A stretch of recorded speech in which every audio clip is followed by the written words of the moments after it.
আমাদের তরুণ সমাজ, মহিলা, ছাত্র, যুবক, কৃষক, শ্রমিক, আমরা আজকের এই সভা থেকে আজ তুলছি হাওড়া জেলা গ্রামীণে 8খানা বিধানসভা কেন্দ্র।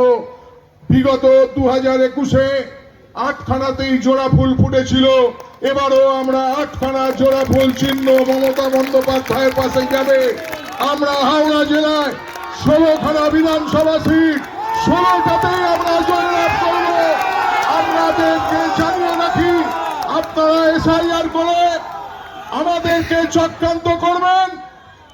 আমরা আপনাদের কাছে বলতে চাই, ক্ষমতা থাকে, সৎ সাহস থাকে, মোদীর নেতৃত্বে বাংলার কি উন্নয়ন হয়েছে সেই কথা মানুষকে বলুন।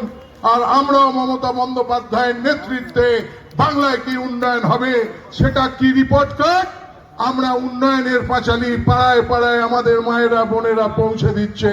আপনাদের সৎ সাহস থাকে, উন্নয়নের কি করেছেন সে কথা মানুষের কাছে বলুন। জানি বলতে পারবেন না, রাস্তার টাকা আটকেছেন,